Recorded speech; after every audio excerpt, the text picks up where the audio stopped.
Ship. Kedua webinar tersebut rasanya sangat menarik dan juga sangat bermanfaat ya bagi para peserta. Untuk pada hari ini adalah webinar ketiga atau webinar terakhir dari rangkaian Mental Health Webinar Series, yang pastinya juga tidak akan kalah seru dan juga bermanfaat dari webinar-webinar sebelumnya nih. Hari ini para narasumber itu akan membahas seputar isu depresi dan juga bunuh diri yang saat ini marak terjadi di masyarakat sekitar. Kemudian selain membahas seputar karakteristik depresi dan keinginan bunuh diri, di dalam webinar ini juga akan dibahas mengenai cara mencari bantuan psikologis, menjadi pendamping seseorang yang mengalami depresi, serta membantu anak yang mungkin menunjukkan gejala depresi.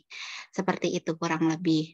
Nah, untuk teman-teman semua yang ada di sini, silahkan ya jika ada rekan, kerabat, keluarga, atau teman-teman yang lainnya yang membutuhkan info mengenai pembahasan pada webinar hari ini, untuk langsung mendaftarkan diri sekarang di link yang ada pada flyer yang telah diunggah di Instagram Fakultas Psikologi UI dengan username @f.psikologi_UI.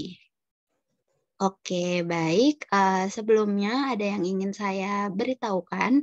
Pada webinar hari ini, teman-teman peserta yang terpilih itu bisa mendapatkan merchandise yang menarik nih dari Fakultas Psikologi UI. Gimana sih caranya? Caranya itu dengan follow akun Instagram Fakultas Psikologi UI di f.psikologi_UI, kemudian like dan juga komen pada flyer webinar ketiga yang ada di feed Instagram Fakultas Psikologi UI. Nah, kemudian bagi teman-teman yang mungkin ingin men-screenshot kegiatan webinar pada hari ini, untuk jangan lupa juga mention akun Instagram Fakultas Psikologi UI, seperti itu. Nanti bagi teman-teman yang terpilih akan dihubungi nih oleh akun official Fakultas Psikologi UI melalui DM Instagram, seperti itu. Oke, sebelum kita mulai, mungkin kita bisa menyepakati dulu nih beberapa aturan yang akan digunakan dalam acara hari ini, supaya semua peserta ini bisa menikmati acara dengan lebih baik. Saya juga ingin menginformasikan kepada teman-teman untuk dapat menonaktifkan mic selama sesi penyampaian materi berlangsung. Jika memang ada pertanyaan, silakan untuk ditulis di dalam kolom komentar dan nanti akan dijawab saat sesi tanya jawab berlangsung. Oke, saya rasa sudah jelas. Tanpa berpanjang-panjang lagi, mari kita mulai acara webinar hari ini. Hari ini akan ada 2 narasumber yang akan membawakan materi dengan judul I'm Sad, Am I Depressed, yaitu ada Kak Astridiah Primacita Ramadhani atau biasa dipanggil Kak Astrid, dan juga Kak Maya Damayanti atau biasa dipanggil Kak Maya.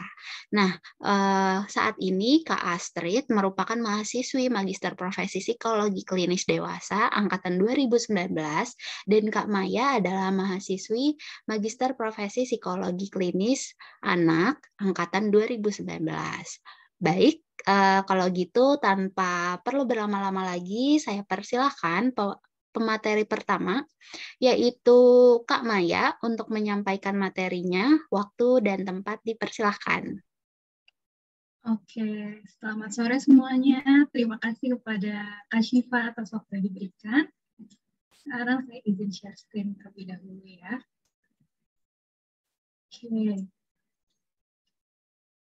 Oke. Selamat sore teman-teman semua para peserta yang telah hadir pada hari ini. Seperti yang sudah disampaikan oleh Syifa tadi mungkin ya, pada hari ini kita akan masuk ke webinar terakhir dari rangkaian Dies Natalis Fakultas Psikologi UI. Dan pada hari ini pembahasan yang akan dibahas ini cukup menarik nih. Mungkin teman-teman peserta di sini yang hadir hari ini tertarik dengan topik ini, Ya, hari ini kita akan bahas seputar depresi dan mungkin apa saja sih bedanya sedih dengan depresi dan lain sebagainya ya. Oke, ini perkenalan singkat kami tadi sudah dikenalkan sedikit oleh Kak Syifa. Nah, sebelum mulai materi hari ini, saya mau coba kasih lihat satu gambar ke teman-teman peserta semua. Coba kita lihat ketika teman-teman lihat gambar ini gitu ya, apa sih yang pertama kali muncul gitu di pikiran teman-teman? Mungkin ada yang pas baca ini ngerasanya kayak, ini apa ya, aku nggak paham gitu ya. Atau mungkin ada yang responnya justru seperti ketawa sedikit gitu, hehehe, kayak mungkin karena relate gitu ya sama kehidupan kita atau mungkin dengan lingkungan kita sehari-hari gitu ya. Sebenarnya hal yang menarik dari gambar ini adalah kalimatnya nih. Jadi di sini kalimatnya bilang, when you suffer from depression and somebody tells you to just cheer up gitu. Nah, ini nih menarik nih. Kenapa? Karena kalau yang dari saya lihat gitu ya di kehidupan sehari-hari ini, sebenarnya sekarang ini orang-orang di luar gitu ya, di luar sana di sekeliling kita mungkin sudah lebih berani nih untuk menceritakan atau lebih terbuka terkait kondisi kesehatan psikologis mereka gitu ya. Mereka sudah lebih berani untuk bercerita bahwa misalnya saya nih mengalami depresi nih karena saya sudah melakukan pemeriksaan dengan profesional baik itu psikolog ataupun psikiater gitu ya. Atau mungkin ada juga teman-teman ataupun kerabat kita di sekeliling kita yang lebih terbuka dengan bilang, kok kayaknya saya nih mungkin mengalami depresi gitu ya. Dan kenyataannya gitu ya, walaupun teman-teman ini sudah lebih berani untuk mengungkapkan kendala yang mereka alami, seringkali nih respon yang diberikan oleh orang-orang di sekelilingnya mungkin tidak tepat atau mungkin tidak sesuai harapan teman-teman yang sudah terbuka ini gitu ya. Contohnya kayak di gambar ini.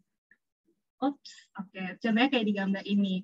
Ketika kita bilang kita lagi mungkin merasa depresi, justru mungkin aja responnya ini bisa aja kayak, ya ampun gitu aja masa sedih sih, ya ampun masa gitu aja sampai segininya gitu ya. Atau mungkin ada juga yang justru membandingkan kondisi dia dengan kondisi orang tersebut. Misalnya, ya ampun aku juga pernah kali ngalamin kayak gitu, tapi aku biasa aja kok gitu kan, kamu aja kali lebay gitu.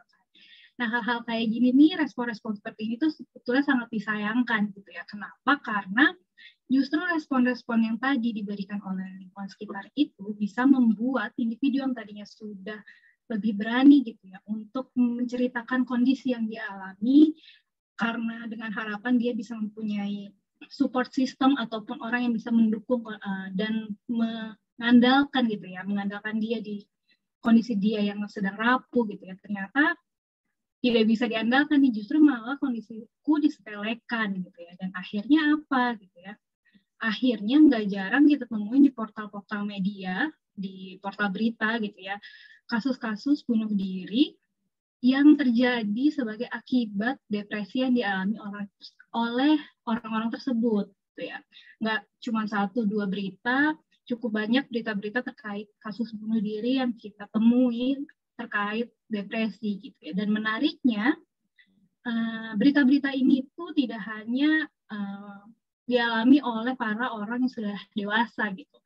Pada anak pun sekarang ini kita cukup sering lihat berita-berita tentang kasus bunuh diri juga atau upaya bunuh diri yang dilakukan anak-anak yang lebih muda gitu ya, bahkan sampai anak SD. Berita yang terbaru ini mungkin yang sedang ramai dibicarakan adalah anak SD yang sempat yang mengalami depresi karena dibully oleh teman-teman di sekolah gitu ya. Nah, hal ini disayangkan sekali karena berarti orang-orang ini tidak mendapatkan support ataupun berada di lingkungan yang tepat untuk membantu mereka pulih gitu ya. Nah, sebelum kita masuk lebih jauh, mungkin dari tadi saya sudah bicara tentang depresi gitu ya, dan mungkin teman-teman di sini juga sudah punya sedikit pemahaman tentang depresi itu apa sih gitu ya. Cuman ini saya mau menjelaskan sedikit. Kalau berdasarkan teori, depresi ini sebenarnya merupakan gangguan suasana hati atau mood yang ditandai dengan adanya perasaan sedih yang mendalam dan kehilangan minat terhadap hal-hal yang disukai. Jadi Dan biasanya seseorang yang didiagnosis mengalami depresi ini merupakan orang-orang yang sudah mengalami beberapa gejala depresi selama 2 minggu berturut-turut. Baik itu merasa sedih, putus harapan, tidak berharga, dan lain sebagainya. Dan biasanya ketika individu menderita depresi gitu ya, ini akan berdampak kepada kehidupan atau fungsi sosialnya, baik itu fungsi dia sebagai individu, fungsi dia dengan orang, relasi dengan orang lain, atau mungkin di pekerjaan dan sekolah anak-anak gitu ya.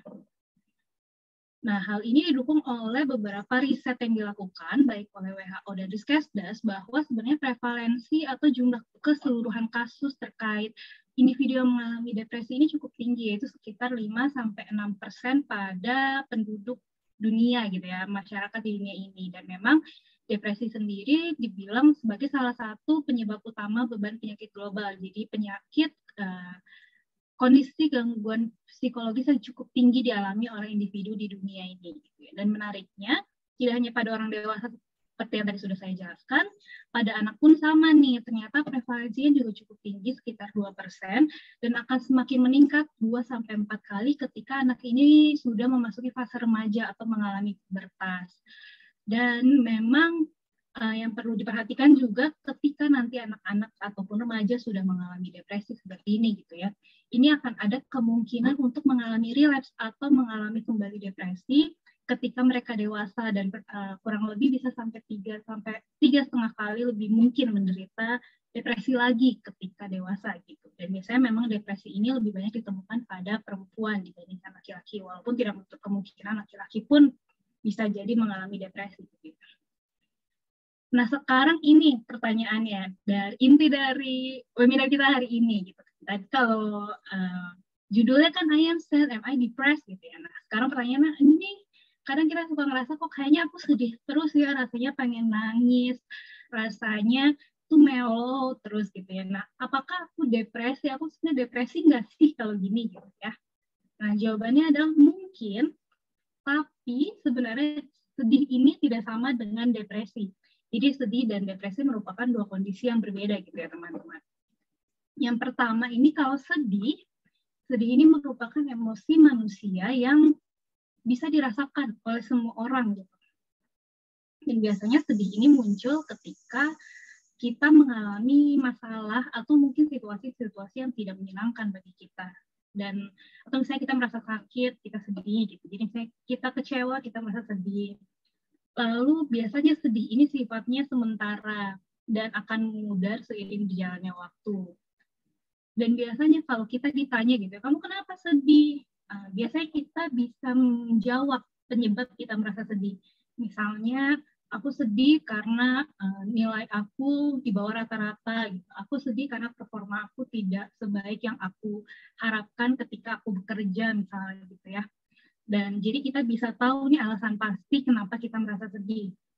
Dan biasanya untuk menghilangkan rasa sedih, kegiatan-kegiatan yang menyenangkan itu bisa membantu kita. Jadi ketika kita melakukan banyak kegiatan yang menyenangkan, itu bisa menghilangkan rasa sedih kita. Nah, terus bedanya apa sama depresi gitu ya?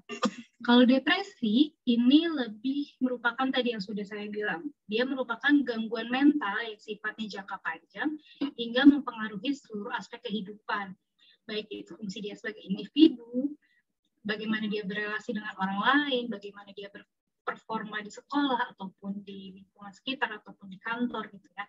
Jadi banyak aspek-aspek kehidupannya yang terpengaruh. Dan biasanya ini orang-orang yang merasa depresi ini merasa hampa. Jadi mereka nih bingung gitu, dibilang sedih enggak, dibilang seneng enggak, dibilang marah enggak. Jadi itu rasanya di hati tuh kayaknya kosong gitu, hampa. Nah, biasanya orang-orang yang sudah mengalami depresi ini cukup kesulitan untuk menemukan hal-hal yang menyenangkan bagi mereka. Lalu berbeda dengan orang-orang yang merasa sedih, biasanya orang-orang yang merasa depresi atau mengalami depresi ini nggak bisa nih menjelaskan apa sih penyebabnya aku merasakan seperti ini. Jadi kalau misalnya ada orang yang nanya, kamu kenapa? Kok kayaknya kelihatannya nggak semangat gitu ya. Nah, orang-orang yang menderita depresi ini mungkin akan kesulitan untuk menjelaskan sebenarnya apa sih yang terjadi. Kayak nggak tahu, pokoknya aku merasa seperti ini aja gitu. Jadi nggak bisa menjelaskan secara pasti apa yang membuat dia seperti itu. Dan pada akhirnya membuat individu ini stuck.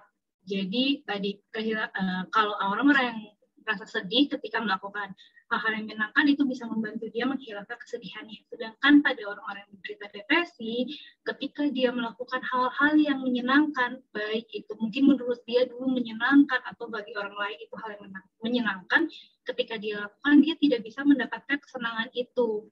Jadi tetap merasa semua hal yang dilakukan ini tidak ada artinya gitu. Dan pada akhirnya individu-individu yang mengalami depresi ini mengisolasi diri dari hal-hal yang menyenangkan, atau mungkin kita sering lihat mungkin menarik diri gitu ya. Nah, lalu karakteristik atau gejalanya itu apa aja selain tadi mungkin merasa sedih, merasa hampa gitu ya. Nah, sebenarnya karakteristik atau gejala-gejala depresi ini cukup banyak. Yang pertama ini ada sleep disorder. Jadi biasanya orang-orang yang menderita depresi ini mengalami perubahan pola tidur, baik itu jadinya insomnia, kesulitan tidur gitu ya, ataupun hypersomnia, jadinya kebanyakan tidur, karena biasanya mereka berpikir tidak mau bangun lagi gitu, makanya mereka jadi hypersomnia. Lalu yang kedua adalah interest. Jadi biasanya ada perubahan minat pada orang-orang yang menderita depresi. Biasanya tadinya punya minat ke suatu hal, jadi hilang minatnya, atau jadinya menarik diri dari lingkungan sosial, tidak mau sosialisasi gitu ya.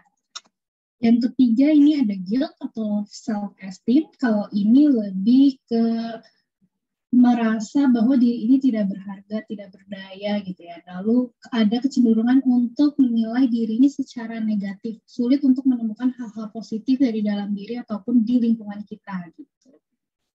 Lalu yang keempat ini ada energi, berkaitan juga dengan energi kita nih. Biasanya teman-teman yang mungkin mengalami depresi itu menunjukkan penurunan energi. Jadi biasanya mereka jadi lebih mudah lelah ataupun butuh usaha yang lebih untuk melakukan suatu aktivitas, walaupun mungkin itu aktivitasnya sekecil bangun tidur misalnya gitu. Yang kelima ini ada mood depressed. Kalau ini nih tadi berkaitan dengan mungkin ada muncul perasaan sedih, perasaan hampa, terus perasaan tidak berdaya, putus asa dan lain sebagainya gitu ya, pada orang-orang yang sudah lebih dewasa. Nah, yang sedikit berbeda ketika pada anak, ini mood depressed-nya ini biasanya keluarnya, output-nya terlihatnya ini jadi irritability atau kecenderungan untuk lebih mudah tersinggung atau mudah marah gitu. Jadi emosinya lebih meledak-ledak kalau pada anak biasanya. Lalu berkaitan juga dengan konsentrasi. Orang-orang yang mengalami depresi ini biasanya kesulitan untuk berkonsentrasi, jadinya membuat mereka nggak bisa berpikir dengan jernih, nggak bisa membuat keputusan-keputusan yang baik gitu ya, dan sulit untuk menaruh atensi mereka pada kegiatan yang dilakukan. Lalu yang ketujuh ini ada appetite change, sama kayak tidur, pasti ada perubahan pola makan juga, baik itu tadi jadinya nggak nafsu makan, nggak mau makan, ataupun jadinya berlebihan makan yang nggak bisa kontrol asupan makanan gitu ya.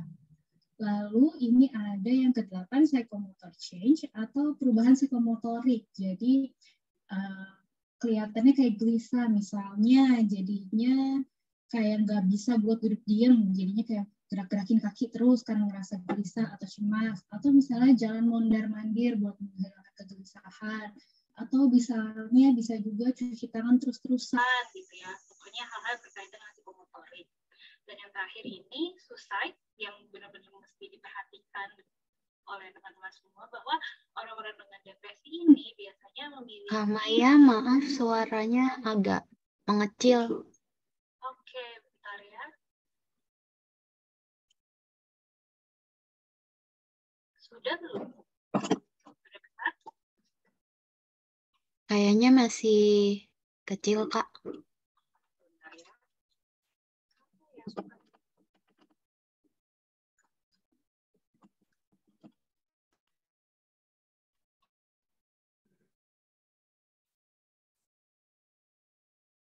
Sudah lebih terdengar?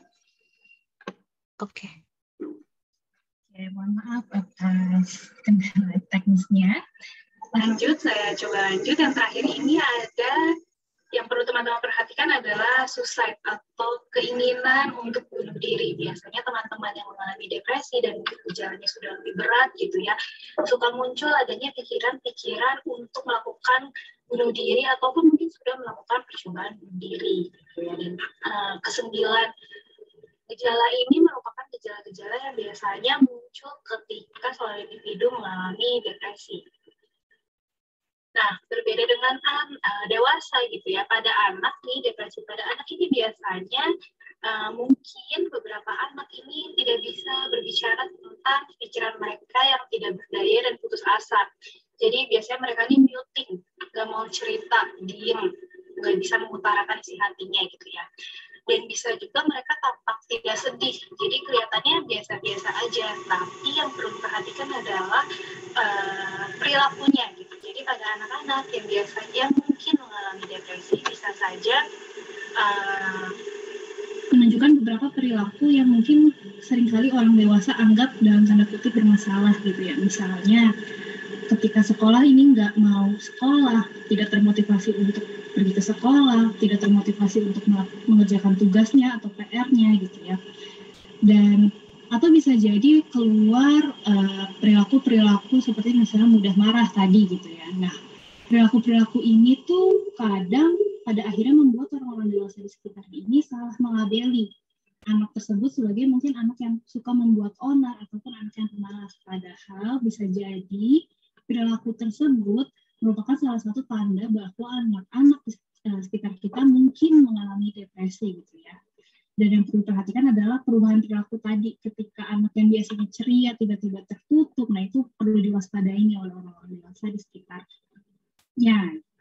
Nah, yang selanjutnya ini ada, kalau tadi kan kayaknya kalau orang-orang yang depresi ini rasanya kok kayaknya gloomy, kayaknya sedih terus, hampa, menarik diri gitu.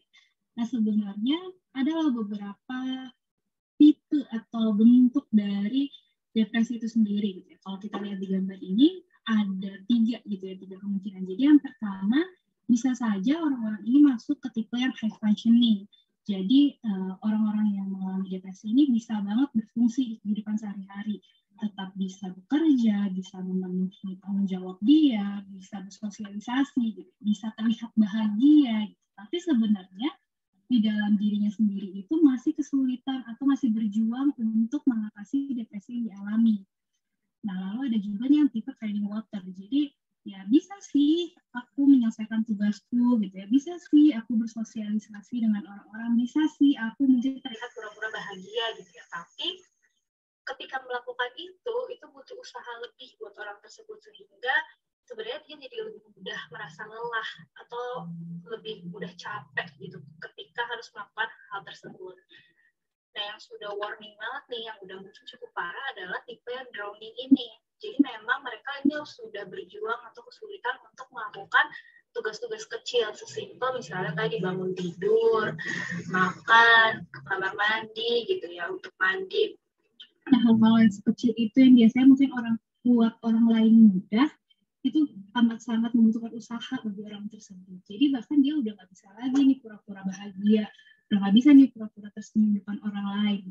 Dan ini merupakan tanda bahwa orang tersebut mungkin saja sudah mengalami depresi yang cukup parah dan perlu penanganan profesional untuk membantu dia bisa pulih. Gitu. Nah, selanjutnya, kalau tadi kita udah kenalan ya sama karakteristiknya, sama tipe-tipenya. Nah, sekarang sebenarnya apa sih penyebab depresi itu sendiri? Nah, untuk penyebab depresi sendiri, nah sekarang akan dilanjutkan oleh Kak Astrid. Kak Astrid, silakan. Oke, terima kasih Kak Maya. Oke, teman-teman, saya akan mencoba menjelaskan sebenarnya depresi itu disebabkan oleh apa sih gitu ya. Mungkin teman-teman yang selama ini bermain internet itu biasanya ada juga miskonsepsi tentang depresi bahwa oh mungkin kurang ibadah aja, oh mungkin kurang keluar rumah kali jadinya lebih mungkin depresi gitu, atau mungkin lebay aja gitu ya, tadi yang udah jelasin Kak Maya di depan gitu. Tapi sebenarnya penyebab depresi itu apa sih? Boleh Kak Maya? Di next. Oke. Oke. Nah, sebenarnya penyebab depresi itu tidak ada satu penyebab tunggal nih, teman-teman, tapi adalah interaksi dari berbagai faktor yang kompleks. Di sini kami coba mengkategorikannya menjadi 3 faktor besar. Yang pertama ada faktor sosial. Faktor sosial ini berarti adalah hal-hal yang berasal dari lingkungan yang dialami oleh seseorang. Misalkan dia berada di sosiodemografis yang mungkin lebih rentan terhadap tuntutan dan ekspektasi sosial yang lebih tinggi gitu ya, atau mungkin memang kurang sekali dukungan dari tempat sosial dia. Lalu pengalaman masa kecil yang merugikan. Anak-anak yang mungkin sudah terpapar pada pengalaman-pengalaman negatif seperti kekerasan, perampokan, bencana alam, ataupun perceraian dan keluarga yang disfungsional, itu lebih mungkin juga mengembangkan dan memiliki depresi ketika mereka beranjak dewasa. Peristiwa traumatik gitu ya, negative life events yang salah satunya adalah pandemi COVID-19 ini juga salah satu negative life events yang dirasakan oleh kebanyakan orang gitu ya. Beberapa di antaranya juga termasuk seperti pengangguran, kehilangan, perceraian dan sebagainya. Serta tuntutan dan ekspektasi sosial yang pastinya seiring kita menjalani kehidupan ini berubah semakin dinamis, sehingga ini juga masuk salah satu faktor sosial yang juga ikut berperan dalam mengembangkan depresi. Faktor yang kedua itu adalah faktor biologis. Faktor biologis ini maksudnya yang dimiliki secara biologis gitu ya, seperti kondisi kesehatan fisik, genetik seseorang, misalkan dia memiliki riwayat keluarga yang juga memiliki gangguan psikologis seperti depresi, dia juga lebih mungkin mengembangkan depresi. Ketidakseimbangan hormon gitu ya, misalkan ada ketidakseimbangan pada neurotransmitter pada otak itu juga bisa berperan dalam pengembangan depresi. Lalu tingkat stres ini juga sudah dibahas di webinar 1 gitu ya. Ada beberapa orang yang memiliki tingkatan hormon stres yang lebih tinggi sehingga dia juga lebih rentan juga terkena atau menderita depresi. Lalu gangguan dan kerentanan kognitif ini juga bisa dilihat dari beberapa orang dewasa atau yang sudah menuju lansia, itu ada kerentanan kognitif, sehingga ketika ini dialami dan tidak memiliki dukungan sosial yang cukup, itu juga bisa membuat mereka semakin rentan mengalami depresi dan akhirnya memperparah kerentanan kognitifnya dan juga kembali lagi memperparah depresinya gitu ya. Jadi saling menjadi timbal balik antara satu faktor dan faktor lainnya. Makanya tadi saya katakan sangat kompleks. Lalu faktor yang ketiga itu adalah faktor psikologis. Ini adalah yang berada pada psikologis kita, bagaimana kita menghadapi situasi dalam hidup kita, apakah kita memiliki konsep diri yang positif atau cenderung negatif, bagaimana kita mempersepsikan lingkungan, bagaimana kita menginterpretasikan harga diri kita gitu ya, apakah kita sensitif terhadap penolakan, bagaimana kita menghadapi kegagalan dalam hidup kita. Adanya kecenderungan neurotik, misalkan lebih cepat khawatir, gelisah, atau panik, itu juga lebih meningkatkan kerentanan terhadap depresi, melakukan ruminasi. Ruminasi itu berpikir satu hal berulang kali sehingga sulit sekali untuk melepaskan pikiran itu. Lalu kecenderungan kepribadian tertentu seperti kepribadian cemas atau menghindar. Temperamen pada anak secara spesifik adalah difficult temperamen, jadi anak-anak yang memang memiliki kecenderungan untuk sulit terbuka pada orang lain, sulit untuk terhubung ataupun beradaptasi pada lingkungan yang baru, itu lebih mungkin mengalami depresi. Lalu cenderung merasakan afek negatif, mengabaikan hal-hal positif, serta memiliki coping atau cara menghadapi suatu masalah dengan cara maladaptif. Seperti misalnya dibandingkan berfokus pada masalah ataupun meregulasi emosinya sebelum menghadapi masalah, mereka lari dari masalah, lari ke mengabaikan masalahnya, mengabaikan emosi yang dirasakan, itu juga akhirnya bisa saja turut berperan dalam pengembangan depresi gitu ya, menjadi salah satu penyebab. Nah, selanjutnya di mana sih depresi itu bertahan? Tadi kan sudah sempat disinggung juga ya oleh Kamaya bahwa prevalensi depresi ini sangat tinggi gitu, bahkan menjadi salah satu penyebab utama gitu ya, beban penyakit global gitu, sehingga banyak sekali sebenarnya penderita depresi yang mungkin juga data yang ada saat ini mungkin masih rendah dibandingkan realita yang ada. Nah, saya akan boleh next Kamaya. Oke. Saya akan mencoba menjelaskan nih gimana depresi itu bisa bertahan melalui model kognitif oleh Beck. Nah, menurut model kognitif oleh Beck ini, sebenarnya perolehan dan pemrosesan informasi yang bias atau cenderung keliru dari apa yang seharusnya terjadi atau yang realitanya seperti apa, itu memiliki peran utama dalam perkembangan masalah psikologis, apapun itu sebenarnya. Dalam konteks ini adalah depresi. Jadi dalam model ini sebenarnya setiap individu, setiap dari diri kita mempunyai suatu skema atau skema laten. Skema ini adalah representasi rangsangan ide atau pengalaman yang tersimpan dalam diri kita masing-masing secara internal. Nah, skema ini nantinya teraktivasi oleh peristiwa yang terjadi di lingkungan, baik secara internal dari dalam diri ataupun secara eksternal lingkungan sekitar kita, di mana kemudian mempengaruhi bagaimana kita memproses informasi atau stimulus yang masuk dalam kehidupan sehari-hari.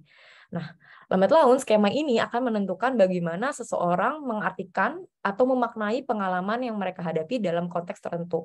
Nah, peristiwa yang buruk yang terjadi di awal kehidupan gitu ya, misalkan sudah terpapar oleh banyak negative life events gitu dan memiliki coping yang maladaptif misalnya, itu dapat menyebabkan perkembangan skema masalah psikologis yang umumnya ditandai dengan pandangan negatif terhadap diri gitu. Tadi jadinya membentuk konsep diri yang negatif. Nah, skema ini yang udah dimiliki ini kemudian diaktifkan oleh stresor-stresor berikutnya seperti peristiwa-peristiwa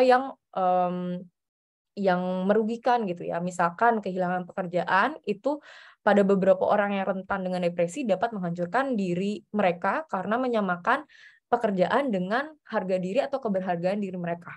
Nah, setelah teraktivasi, skema ini akhirnya memberikan kerentanan untuk munculnya gejala atau masalah psikologis pada seseorang dengan mengubah pemrosesan informasinya.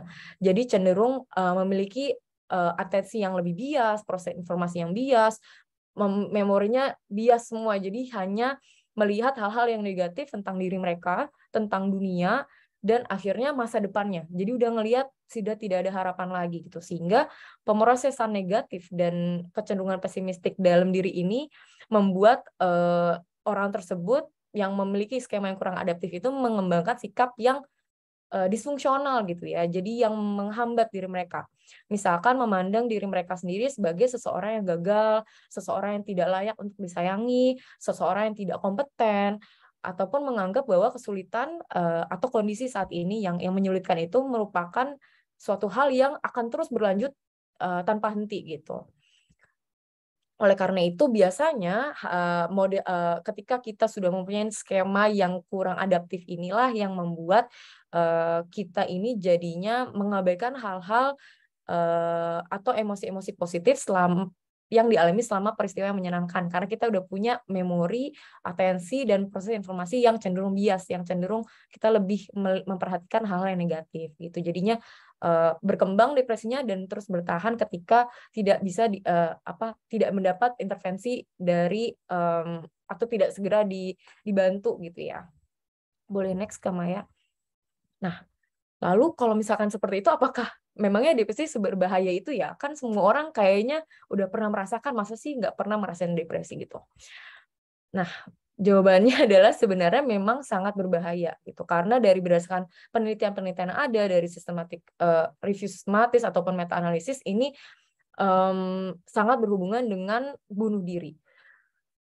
Depresi ini kenapa bisa sampai menyebabkan bunuh diri itu karena itu tadi ya, pandangan yang cenderung negatif terhadap diri, dunia, dan masa depan, sehingga mereka sudah sulit sekali untuk merasakan emosi-emosi positif. Makanya tadi salah satu gejalanya adalah merasa hampa, sehingga dengan merasa hampa, tidak percaya, memiliki konsep diri yang negatif, udah melihat dunia itu secara negatif gitu ya.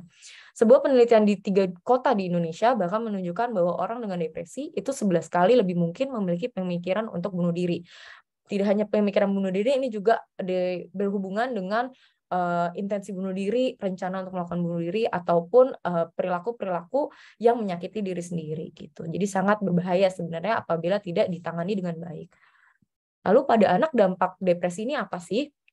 Kalau pada anak bisa dibayangkan ketika mereka sudah tidak berfungsi melakukan hal-hal yang yang mungkin sederhana sudah tidak mampu lagi gitu ya, karena sangat sulit gitu ya berdamai dengan pikiran dan cara pandang mereka, sehingga akhirnya mempengaruhi bagaimana mereka menerima informasi terkait sekolah, menerima informasi pembelajaran yang mereka terima sehari-hari, sehingga lambat laun nilai akademis mereka akan rendah, jadinya bisa aja kemungkinan mereka putus sekolah, nggak masuk sekolah gitu ya, jadinya terbatas juga pembelajaran yang seharusnya mereka terima secara optimal. Lalu dampak selanjutnya itu juga bisa aja beberapa dari mereka bukan melarikan diri sih, tapi jadinya mencoba mengatasi gejala-gejala depresi tadi yang menyulitkan dengan memakai obat-obatan atau alkohol yang cenderung instan untuk membuat mereka merasakan sesuatu, kan tadinya hampa, jadi ngerasain sesuatu nih dengan melakukan atau mengkonsumsi obat-obatan dan alkohol, yang padahal secara jangka panjang ini juga malah makin menghambat dan malah merumitkan masalah yang udah ada sebelumnya. Dampak selanjutnya itu juga nilai intelijensinya lebih rendah karena kesulitan untuk fokus ataupun konsentrasi. Itu. Dan yang terakhir, kalau nggak salah, itu kemampuan berpikir, mengingat, dan pemecahan masalah yang menurun. Yang padahal pada anak ini perlu sekali untuk diasah, yang akhirnya mereka bisa lebih bijak nantinya pada saat dewasa untuk membuat keputusan ataupun menghadapi masalah-masalah ataupun tuntutan seiring mereka bertambah dewasa gitu. Jadi sangat disayangkan ketika anak-anak tidak mendapat penanganan atau tidak mendapat dukungan yang cukup ketika mereka udah menunjukkan gejala-gejala depresi. Nah, lalu gimana sih cara kita membantu diri kita sendiri ketika kita kayaknya udah mulai nih ada tanda-tanda apa aku butuh bantuan gitu ya? Oke. Nah, bagaimana cara berteman dengan depresi? Yang pertama, cobalah untuk tetap terhubung dengan orang lain. Bangun sistem dukungan yang positif. Kenapa? Karena dengan kita terhubung dengan orang lain, kita terbuka dengan orang lain, jadi kita meningkatkan juga kemungkinan untuk mereka membantu kita gitu ya. Karena kan tadi ada skemanya udah negatif nih. Kita udah memandang dunia sebegitu negatifnya. Dengan kita mencoba membuka diri kita, terhubung dengan orang lain, kita juga membuka kemungkinan untuk menerima hal-hal positif dengan lebih banyak lagi gitu.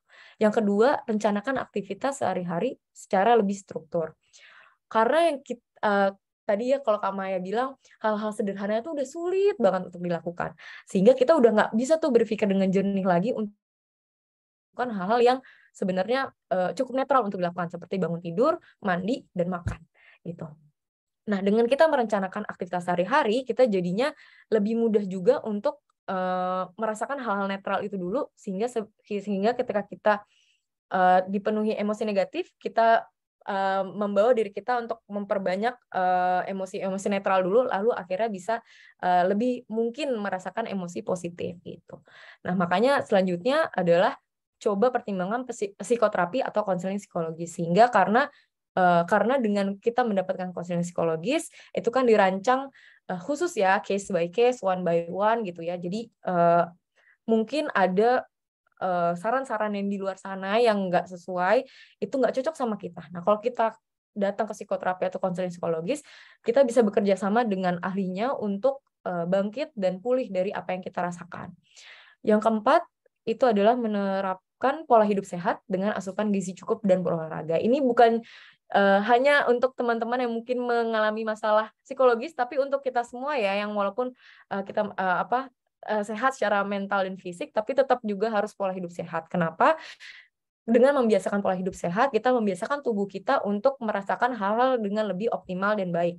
Sehingga kita juga memberikan sinyal pada neurotransmitter pada otak kita untuk lebih menyeimbangkan hormon yang yang ada di otak kita gitu. Jadi kita lebih bisa mampu mengelola stres kita lebih mampu menghadapi emosi-emosi yang intens gitu ya, ketika kita lebih sering hidup sehat sebenarnya.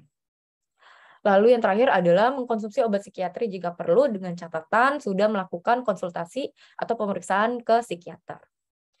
Selanjutnya, bagaimana kalau misalkan orang lain yang menunjukkan gejala psikologi? Gimana cara mendampingi mereka gitu ya? Mungkin ada kerabat, teman, atau anak kita sendiri yang menunjukkan gejala-gejala itu.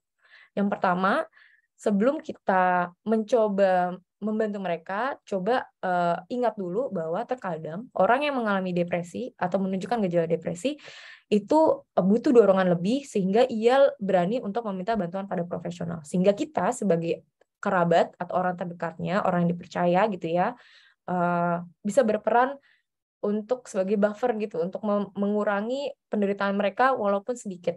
Jadi penting sekali untuk diingat itu pada teman-teman yang ingin membantu orang lain ya.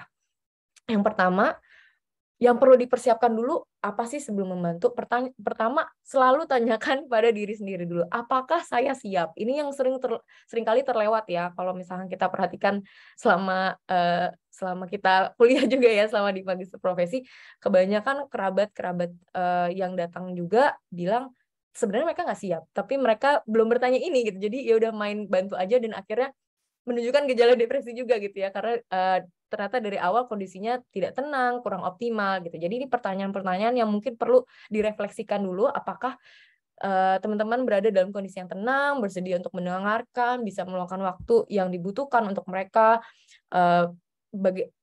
memahami gimana merespon ketika kalau kita bertanya kamu baik-baik saja apa enggak, mereka jawabnya enggak lagi, enggak baik-baik aja gitu ya. Mungkin bisa menerima gitu ya, siap nggak nih kalau misalkan mereka nggak siap untuk berbicara, menolak kita, atau bahkan malah kasar, apaan sih nggak usah nanya-nanya gitu ya. Atau mungkin nggak pengen berbicara sama kita, tapi pengennya sama yang lain. Kita siap nggak untuk menerima respon seperti itu. Lalu yang kedua, setelah bertanya dan kita merasa, oke, aku siap, aku optimal, dan aku tenang. Yang kedua adalah cobalah untuk mempraktikkan active listening, mendengar aktif gitu ya. Coba tanggapi apa yang mereka katakan dengan serius, tidak mencela ataupun menyela atau terburu-buru dalam percakapan. Hindari menilai pengalaman atau reaksi mereka, tapi pahami bahwa segala sesuatunya memang tampak sulit bagi mereka. Jadi biasanya itu ya, ada judgement kecil di otak atau di pikiran kita, aduh kok gitu aja, lebay banget ya, kok nangisnya sampai berminggu-minggu gitu, kok diputusin pacar aja sampai mau bunuh diri. Itu biasanya banyak sekali orang yang langsung judgmental seperti itu. Nah, itu yang perlu kita sadari pada diri kita sendiri. Kalau mereka butuh waktu untuk berpikir, coba duduklah dengan sabar dalam keheningan. Kadang beberapa dari mereka itu hanya butuh kehadiran kita. Tanpa suara apapun, tanpa satu kata pun, hanya kehadiran, hanya presence kita itu sudah sangat membantu. Lalu kemudian dorong mereka untuk menjelaskan bagaimana sih perasaan kamu tentang itu? Udah berapa lama kamu merasa seperti itu? Pasti rasanya berat ya. Jadi coba untuk validasi apa yang mereka ceritakan dengan tulus gitu ya. Tunjukkan bahwa kita benar-benar mendengarkan dengan mengulangi kembali apa yang mereka ceritakan, apa yang kita dengar. Dengan begini mereka jadi paham, oh mereka benar-benar mendengarkan saya gitu. Mereka benar-benar meluangkan waktunya untuk mendengarkan saya. Oke, selanjutnya kalau nggak salah itu mendorong mereka untuk melakukan suatu aksi atau perilaku atau perubahan tertentu. Tanyakan pada mereka sebelum memberikan saran gitu ya, tentunya apa yang udah pernah kamu coba lakukan di masa lalu untuk mengelola situasi yang mungkin mirip kayak gini. Bantuan apa yang kira-kira kamu harapin pada saya gitu? Apa yang mungkin kamu inginkan dalam bantuan yang bisa saya berikan gitu. Kamu juga sebenarnya kita juga boleh sih mengatakan kalau aku mengalami masa sulit, aku biasanya melakukan ini. Tapi kuncinya adalah kamu mungkin juga bisa mencobanya. Jadi bukan menyuruh-nyuruh ABC gitu ya, tapi memberikan mereka opsi bahwa ada loh pilihan-pilihan yang mungkin mereka bisa coba kalau mereka siap gitu. Lalu ketika mereka memang udah cerita sangat sedih, sangat hampa, sudah merasa tidak berdaya, tidak berharga selama lebih dari 2 minggu, dorong mereka untuk menemui dan menerima bantuan dari profesional kesehatan. Supaya tidak berlama-lama lagi dalam penderitaan yang mereka rasakan sendirian. Yang terakhir adalah check-in. Jadi setelah mereka cerita, jangan dibiarkan gitu aja. Coba tanyakan lagi kabar mereka dalam beberapa minggu. Kalau misalkan mereka masih menghadapi kesulitan, coba ajak mereka untuk segera bertemu dengan tenaga kesehatan. Di Fakultas Psikologi sendiri kita ada klinik terpadu, itu bisa teman-teman akses ya kalau misalkan butuh bantuan. Tanyakan juga apakah mereka telah menemukan cara yang lebih baik untuk mengelola situasi itu. Kalau misalkan mereka nggak ngelakuin apa-apa, masih gitu-gitu aja, jangan cepat menghakimi gitu ya. Mungkin mereka hanya membutuhkan seseorang untuk mendengarkan mereka atau hadir mendengarkan mereka aja gitu. Dan tetap berhubungan dan ada untuk mereka pada saat mereka butuh. Nah, mendampingi orang lain, khususnya teman-teman yang memang mengalami masalah psikologis itu tidak semudah itu teman-teman. Jadi tidak perlu memaksakan diri atau memberikan tuntutan yang berlebih ketika memang teman-teman sudah keadaannya tidak optimal untuk membantu gitu. Jadi jangan menghakimi diri sendiri juga. Membantu itu boleh, tapi membantu diri sendiri juga perlu diprioritaskan gitu ya. Kalau misalkan teman-teman yang tadinya siap terus tiba-tiba lambat laun selama mendampingi kerabat yang mengalami depresi sudah capek atau lelah, katakan secara asertif, aku saat ini keadaannya belum optimal untuk membantu kamu. Kamu mau nggak aku temenin ke tenaga kesehatan yang mungkin bisa lebih membantu, karena aku mungkin saat ini tidak bisa memberikan bantuan yang optimal untuk kamu gitu. Jadi itu bisa disampaikan ketika mungkin teman-teman sudah sudah tidak optimal lah untuk atau sudah tidak mempunyai kapabilitas lagi gitu untuk membantu, atau udah nggak punya tenaga ataupun waktu gitu. Mungkin itu saja ya kayaknya. Oke. Terima kasih teman-teman dan peserta yang sudah hadir hari ini. Mohon maaf apabila ada kata atau penjelasan yang kurang berkenan gitu ya, atau kurang dapat dipahami. Mungkin setelah ini ada sesi tanya jawab sehingga kita bisa diskusi bareng-bareng. Aku kembalikan lagi ke Syifa ya. Terima kasih. Terima kasih kepada Kak Astrid dan juga Kak Maya atas pemaparan yang sangat menarik untuk disimak dan juga pasti bermanfaat ya untuk kita semua. Nah, dari paparan tadi ada beberapa hal yang menarik dan juga mungkin bisa saya rangkum gitu ya, bahwa sedih dan depresi itu ternyata adalah dua hal yang berbeda gitu. Dan sedih merupakan, emosi yang ternyata tuh bisa dirasakan ya oleh semua orang dan merupakan bagian dari reaksi alami ternyata terhadap hal-hal yang sifatnya emosional dan juga, mungkin terkait dengan rasa sakit begitu tadi ya. Nah kemudian, sifatnya juga biasanya sementara dan bisa memudar seiring berjalannya waktu. Nah kalau depresi sendiri, depresi itu, tadi dijelaskan sebagai salah satu gangguan mental yang berlangsung dalam jangka waktu yang lama atau panjang gitu ya, dan dapat mempengaruhi seluruh aspek kehidupan yang ditandai dengan rasa hampa misalnya, kemudian tidak mampu atau sulit untuk merasakan kesenangan begitu. Kemudian, penyebabnya juga sulit ya untuk dijelaskan dan sulit juga untuk dihilangkan gitu karena, banyak faktor tadi ya yang mempengaruhi dan ternyata tidak bisa dengan mudah untuk dihilangkan dengan, kegiatan-kegiatan yang menyenangkan seperti ketika kita merasa sedih, kurang lebih seperti itu ya. Tadi faktor-faktornya juga sudah dijelaskan, bagaimana cara mengatasinya, dan kalau misalnya ada orang terdekat kita yang mengalami hal itu, bagaimana juga cara untuk kita membantunya, seperti itu kurang lebih. Oke, terima kasih banyak untuk Kak Astrid dan juga Kak Maya. Nah, sebelum kita masuk nih ke sesi tanya jawab, saya kembali ingin mengingatkan bahwa pada webinar hari ini, teman-teman peserta yang nantinya terpilih itu bisa mendapatkan merchandise menarik dari Fakultas Psikologi UI. Nah, caranya adalah dengan follow akun IG Fakultas Psikologi UI di @f.psikologi_UI, kemudian like dan juga komen pada flyer webinar ketiga hari ini di feed akun Instagram Fakultas Psikologi UI. Nah, kemudian bagi teman-teman yang mungkin screenshot jalannya kegiatan webinar hari ini, untuk jangan lupa juga mention IG Fakultas Psikologi UI, seperti itu. Oke, saya juga ingin menginfokan, teman-teman yang hadir untuk mungkin nanti bisa mengisi, link kehadiran ya yang akan di-share melalui kolom komentar. Baik, sekarang kita masuk ke sesi tanya jawab.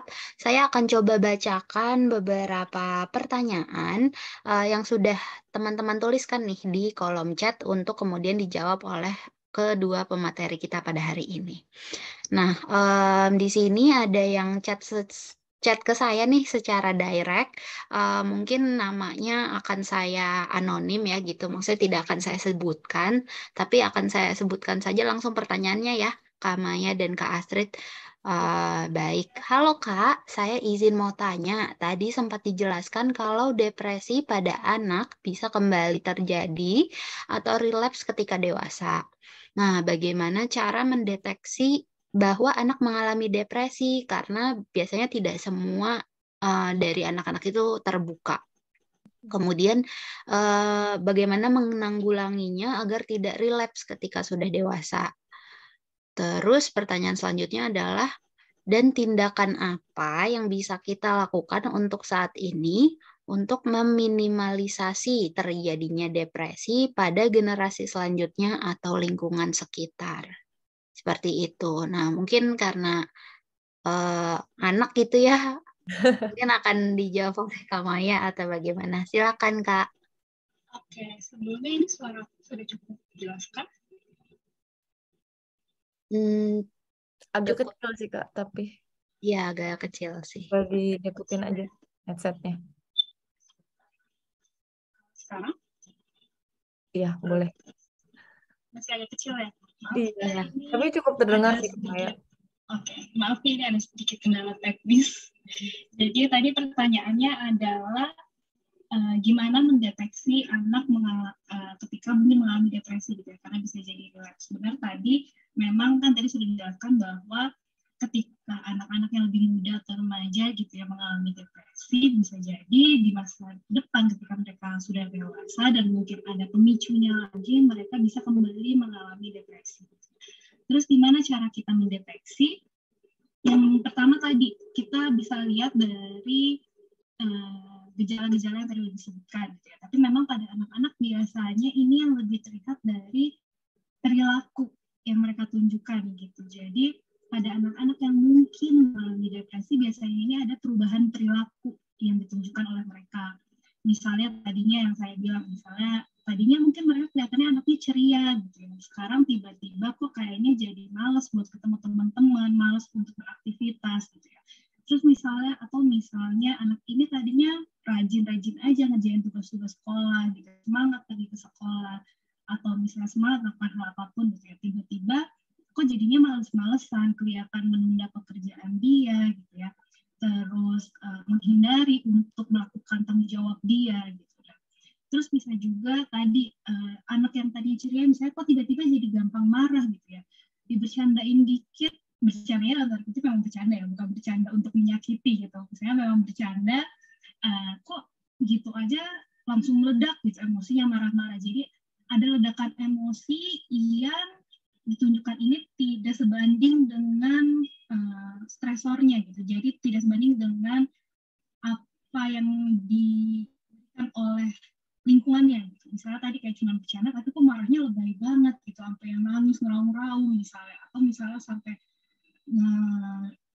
gebrak meja atau nutup pintunya kenceng gitu ya. Nah, biasanya kalau di anak-anak ini lebih mudah terlihat dari perilaku dibandingkan secara emosional, karena memang pada anak-anak sendiri kan mereka masih berusaha untuk mengenal dirinya ya, mengatur emosinya, perkembangan emosi ini masih berjalan. Jadi memang biasanya untuk anak-anak yang mengalami depresi ini kelihatannya lebih banyak di perilaku yang ditampilkan ke lingkungan gitu.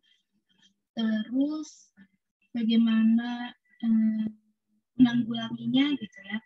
Kalau di anak-anak dan remaja memang balik lagi ke secara teori ini kan memang lingkungan terdekat mereka adalah keluarga ya. Lingkungan terkecil mereka adalah keluarga. Jadi gimana cara membantu mereka untuk tidak relapse gitu ya, adalah dengan membentuk lingkungan yang positif di dalam keluarga. Misalnya pada anak-anak, untuk coba misalkan tadi ditanya juga, bisa aja mereka nggak mau cerita gitu kan. Bisa aja dari ngobrol santai dulu gitu. Saya gimana tanya, hari ini gimana di sekolah? Coba ajak ngobrol-ngobrol santai yang mereka juga nggak ngerasa kalau mereka tuh ditanya-tanya gitu. Jadi obrolan-obrolan santai yang sebenarnya kita lagi check-in nih ke mereka, lagi lihat kondisi mereka tuh sebenarnya gimana. Kalau misalnya diajak ngobrol tentang sekolah gitu ya, tapi mereka menghindari untuk ngobrolin sekolah, nah itu bisa nih mungkin jadi hint atau tanda-tanda siapa tahu mungkin memang lagi ada masalah nih di sekolah gitu. Jadi bisa pelan-pelan masuknya, nggak harus yang dicer gitu ya, kayak kenapa di sekolah ada masalah ya gini-gini. Enggak, coba untuk tadi lebih menunjukkan sikap bahwa kita tuh memang peduli sama anak, lalu juga menunjukkan empati gitu kan. Terus kalau mereka belum mau ngomong gak apa-apa, tapi kita bisa bilang kalau kamu udah siap cerita atau udah mau cerita, mama, papa atau kakak mungkin gitu ya ada di sini boleh samperin untuk ngobrol. Dan tadi kan memang kalau untuk meminimalisasi untuk tidak terjadinya depresi kematian terhadap, sebenarnya ini tugas semua orang di dalam lingkungan gitu ya, bukan cuma tugas satu orang aja. Dan memang ini adalah kita tidak bisa mengontrol lingkungan kita gitu ya.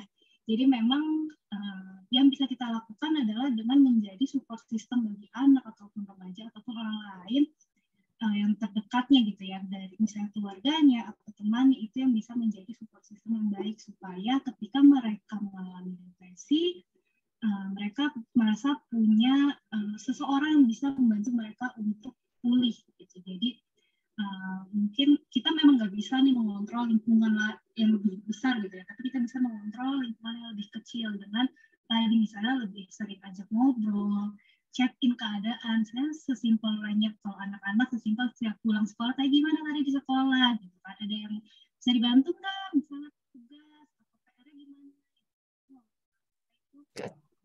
bisa membantu anak untuk menggunakan emosi. Kak Maya, maaf suaranya sepertinya Mengecil. menghilang ya. Boleh. Hilang bener. Oke, mungkin aku tambahin sedikit kali ya, Kak Maya izin. Jadi memang kalau misalkan deteksi pada anak, itu kan biasanya karena memang klien saya dewasa ya, cuma memang beberapa yang kita observasi ya selama kita ketemu klien itu kadang juga ada keluhan fisik. Jadi misalkan tiba-tiba sakit perut, tiba-tiba nggak mau masuk sekolah gitu ya, tiba-tiba pusing. Tapi kalau dibawa ke dokter nggak ada ditemukan kenapa-napa gitu. Nah itu juga mungkin salah satu tanda yang mungkin Bapak Ibu atau kakak di sini bisa perhatikan ke adik-adiknya gitu ya. Nah atau biasanya bercanda-bercanda pengen mati gitu. Aku pengen udah deh. Jadi seperti itu juga perlu menjadi perhatian ya kalau misalkan di anak yang mungkin kita lagi konteksnya bercanda tiba-tiba ngomong gitu, itu mungkin karena dia ngerasa lingkungan atau suasananya nyaman, dia berani untuk mengungkapin itu gitu. Jadi jangan malah direspon diabaikan sebagai gitu, candaan gitu ya, bercanda tuh diabaikan, tapi mungkin setelah dari situasi bercanda tadi gitu ditanya ada kesulitan apa gitu, mau ceritakah, ada yang mau bisa aku bantu gitu ya, tadi yang pakai cara mendampingi itu gitu. Mungkin dua kurang itu lebih, ya sama ya. kurang lebih begitu. Suaraku sekarang udah lebih terdengar. Dah, oke. Oke, baik. Bisa Terima menjawab kasih. ya. Terima kasih Kak Maya dan juga Kak Astrid. Semoga bisa menjawab ya, karena anonim jadi namanya tidak bisa saya sebutkan. Oke, terima kasih. Kemudian mungkin ke pertanyaan selanjutnya nih, dari sebentar, saya lihat dulu. Oke, ini kembali direct message lagi, jadi tidak akan disebutkan lagi namanya. Tapi ini cukup berbeda pertanyaannya dari yang tadi. Selamat sore kakak, izin bertanya, jika kita merasa tahu nih penyebab depresi kita, boleh nggak sih kita bicarakan langsung pada orang penyebab depresi? Nah, Oke. bisa dipahami nggak pertanyaannya kak? Boleh, aku mungkin akan bertanya sedikit sih. Penyebabnya itu berarti satu situasi Tertentu, tunggal, spesifik. spesifik, atau memang banyak banget nih situasinya dalam satu waktu yang sama. Oke. Karena direct message mungkin agak susah ya, jadi harus ditunggu jawabannya. Tapi kalau dari pertanyaannya mungkin yang saya tangkap ya Kak, mungkin ini penyebabnya adalah seorang spesifik gitu ya. Kemudian dia merasa dikarenakan orang tersebut dia itu mengalami depresi gitu. Nah, boleh nggak sih kita ngasih tahu nih ke orang ini bahwa mungkin karena dia kita jadi depresi seperti itu? Kayaknya kurang lebih. Boleh izin jawab ya mungkin. Boleh, Jadi silakan Kak Astrid. kalau tadi penjelasannya kan penyebab depresi itu nggak cuma satu tunggal. Jadi bukan karena satu orang. Jadi kalau misalnya kita malah ngomong, takutnya dia mempersepsikannya kita menyalahkan dia atas kesulitan yang kita rasakan gitu. Jadi mungkin itu perlu diingat dulu sebelum akhirnya gegabah untuk ngomong ya gara-gara Anda saya depresi gitu.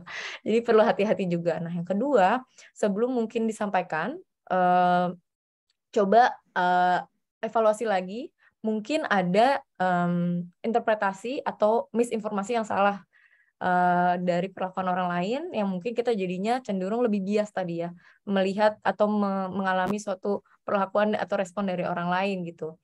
Jadi mungkin ada, bukan menyalahkan ya, tapi mungkin ada yang bisa kita kontrol sehingga itu bukan serta-merta disebabkan oleh satu orang itu gitu. Yang kedua, kalau misalkan memang mau disampaikan karena salah satu penyebabnya adalah perlakuan dari orang tersebut, boleh, tapi memang dengan lebih asertif, dan aku rasa secara pribadi kita tidak bisa mengharapkan orang lain untuk berubah gitu ya, atau misalkan membantu diri kita untuk merasa lebih baik gitu. Itu adalah tanggung jawab diri kita gitu. Jadi disampaikan boleh, tapi mengharapkan mereka minta maaf lah atau berhenti melakukan hal itu agak sulit gitu ya. Apalagi kalau kita berusaha mengontrol sesuatu yang di luar kontrol kita. Bagaimana orang lain berperilaku pada kita, bagaimana orang lain merasakan sesuatu gitu, yang bisa kita kontrol kan hanya diri kita, apa yang kita rasakan, apa yang Bagaimana yang kita merespon. lakukan gitu. Bagaimana kita berespon gitu. Mungkin cukup menjawab. Mungkin dari Kamaya ada yang ingin ditambahkan? Kurang lebih sama kayak tadi, cuma mungkin itu tadi, kalau memang mau disampaikan, coba lebih dieksplor lagi dulu sebenarnya penyebabnya benar-benar karena orang itu kah spesifik, atau mungkin bisa jadi orang ini tuh hanya pemicu. Jadi orang ini tuh sebenarnya melakukan sesuatu yang membuat kamu memang sebelumnya mungkin sudah ada nyaman. Jadi gini, misalnya ada sesuatu hal di masa lalu yang ternyata itu membuat kamu tidak nyaman, ternyata tiba-tiba orang ini datang melakukan hal yang sama, jadi langsung tiba-tiba kamu nilai, oh ini orang nih bikin aku merasa depresi nih gitu kan, penyebab aku depresi. Gitu. Hati-hati juga dalam menilai apakah orang ini benar penyebab kamu merasa depresi, atau sebenarnya hanya pemicu dari hal yang lebih besar daripada itu gitu. Dan memang tadi benar, kalau mau menyampaikan secara langsung ke orangnya pun butuh cara yang lebih baik gitu ya, harus asertif, jangan langsung kayak kamu nih, aku gak nyaman sama kamu gara-gara kamu nih kayaknya gitu kan. Enggak, ada cara-caranya juga untuk menyampaikan apa yang kita rasakan dengan baik gitu ya. Dan benar tadi, kalau memang ternyata respon dia tidak sesuai harapan kita berhak kok untuk memutus hubungan dengan dia gitu, kalau misalnya kamu merasa itu akan membuat kamu lebih baik gitu. Jadi memang kembali lagi dahuluilah kesehatan dirimu daripada orang lain gitu. Kurang lebih itu sih yang bisa tambahkan Kak Syifa. Baik, terima kasih Kak Maya dan Kak Astrid. Jadi intinya jangan langsung seperti mengarahkan kepada orang itu ya, karena perlu diingat bahwa faktor penyebab dari depresi itu banyak gitu. Jadi nggak mungkin hanya satu faktor itu aja karena orang itu atau bagaimana. Kemudian yang tadi kita juga bisa memberikan batasan kalau misalnya memang ternyata tidak memiliki manfaat yang baik untuk kita, mungkin bisa diputus atau bagaimana, seperti itu ya Kak ya. Kak Syifa, Oke. nambah sedikit kali ya. Karena tadi kan pertanyaannya ambigu sekali gitu ya, sehingga kita juga menjawabnya juga penuh asumsi. Nah, ini juga yang perlu dipahami ya, kalau misalkan satu kejadian depresi itu biasanya berbeda-beda dengan kejadian yang lain gitu. Jadi ada satu penyebab, mungkin itu bukan penyebab di kasus lain gitu. Makanya itu penting sekali untuk bisa lebih lebih memahami lah, karena satu kasus itu biasanya berbeda dan itu tergantung, makanya sangat kompleks gitu ya. Makanya tadi depresi penyebabnya itu ada banyak, nggak cuma satu aja, sangat kompleks sekali gitu. Oke, baik. Ini ada pertanyaan yang cukup berbeda nih, sepertinya dari Bapak dosen. Jadi salah satu peserta kita mungkin sepertinya adalah seorang dosen. Jadi pertanyaannya dari Pak Surjadi ya. Sebagai dosen, saya mohon izin dibacakan ya Pak pertanyaannya. Sebagai dosen, saya pernah beberapa kali mendapati mahasiswa yang tiba-tiba mogok kuliah, tidak mengumpulkan tugas, jawab ujian asal-asalan.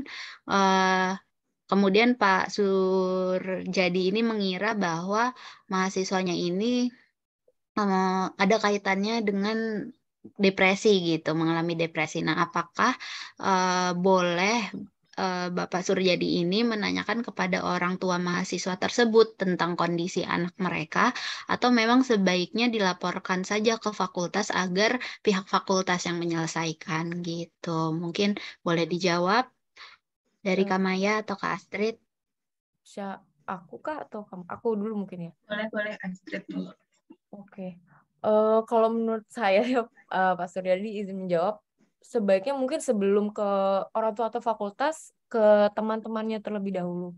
Jadi dari sana kita bisa akses dulu nih, ini apakah penyebabnya memang dari anak tersebut atau emang ada masalah lain. Setelah kalau misalkan memang dari teman-temannya sudah tidak ada yang tahu, kabarnya benar-benar hilang gitu ya kan, banyak sekali mahasiswa apalagi menjelang tugas akhir gitu biasanya hilang tiba-tiba. Jadi dosennya juga kesulitan nih gimana ngontak anak Kemana? lagi gitu ya. Jadi baru mungkin dilaporkan ke fakultas sehingga lebih informasinya lebih masif. Tapi kalau misalkan baru awal-awal, menurut saya akan lebih baik jika dari teman-teman satu angkatannya dulu, karena biasanya mahasiswa saling tahu menahu ya kalau di fakultas, kayak tembok berbicara gitu sih Pak. Jadi menurut saya sih seperti itu. Mungkin ada tambahan dari Kamaya. Kurang lebih sama sih Pak, mungkin memang benar tadi, mungkin dari lingkungan terkecil dulu, dari teman-temannya bisa dicari dulu informasi sebenarnya anak ini kenapa gitu, atau mungkin sebenarnya kalau misalnya Bapak sendiri merasa cukup siap untuk menolong gitu ya, Bapak bisa coba tanyakan juga ke anak ini apakah ada kendala gitu Pak, atau perlu bantuan kah gitu, dan memang kalau ketika butuh bantuan Bapak bisa misalnya kasih referensi untuk datang ke klinik mahasiswa gitu. Kalau di UI kan ada klinik Makara tuh Pak, bisa tuh coba dikonsultasikan dengan psikolog di klinik Makara gitu. Dan memang kalau misalnya sudah jauh lebih parah yang sampai akhirnya mengakibatkan penurunan nilai akademis, itu boleh sih Pak untuk dibicarakan dengan fakultas, karena biasanya fakultas juga pasti punya birokrasi terkait hal-hal tersebut untuk membantu mahasiswa ini sendiri gitu Pak. Kurang lebih. Semoga cukup membantu ya Pak Suryadi. Terima kasih atas pertanyaannya. Kita jadi ngerasa, dosen perhatian juga ya sama. Iya. Alhamdulillah ya ternyata. Baik, terima kasih Kak Astrid dan Kak Maya. Semoga bisa menjawab ya Pak Suryadi untuk pertanyaannya. Kemudian ada pertanyaan lagi. Dari yang lain cukup banyak nih Kak. Ternyata pertanyaannya banyak yang Iya. antusias dengan materi ini. Tapi sebelumnya saya kembali mengingatkan ya untuk para peserta untuk dapat mengisi link presensi daftar hadir di webinar hari ini. Untuk linknya ada di kolom chat di bawah. Oke. Nah, pertanyaan selanjutnya.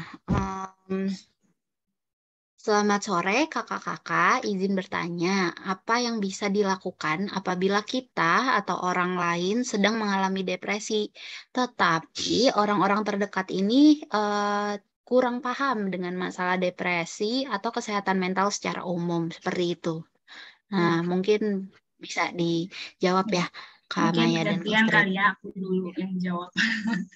Kalau ini kan tadi kalau diri sendiri kurang paham cara mengatasinya, balik lagi bisa tadi mungkin bisa konsultasi dengan yang lebih profesional, baik itu psikolog ataupun psikiater itu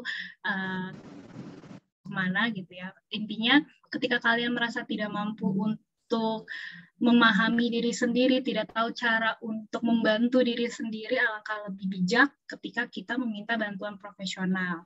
Dan kalau misalnya ada orang lain gitu ya mengalami depresi, terus cerita ke kita, tapi kita nggak punya nih pengetahuan untuk membantu dengan maksimal, kita boleh jujur ke mereka. Bilang aja kayak, yang bisa aku bantu adalah mungkin aku bisa jadi pendengar kamu saat ini, tapi aku nggak bisa membantu kamu untuk menjadi lebih baik gitu.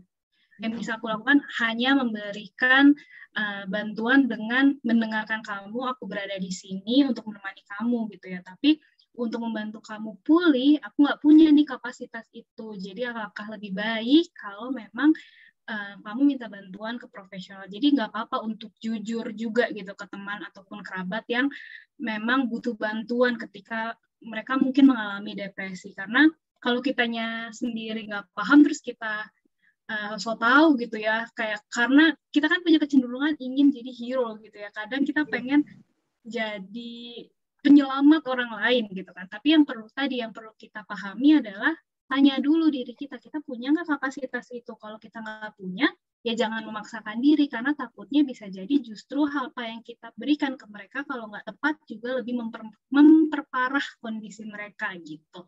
Jadi balik lagi, memang ketika memang gejalanya sudah lebih parah gitu ya, memang ketika mereka sudah melakukan berbagai cara, hal-hal yang menyenangkan dan tapi tidak membawa kesenangan gitu ya, atau sekedar membuat emosinya jadi netral aja gitu ya, segera minta mereka untuk minta bantuan ke yang lebih profesional. Kalau dari aku sih seperti itu. Ini dari Kak Aci tadi yang mau ditambahin.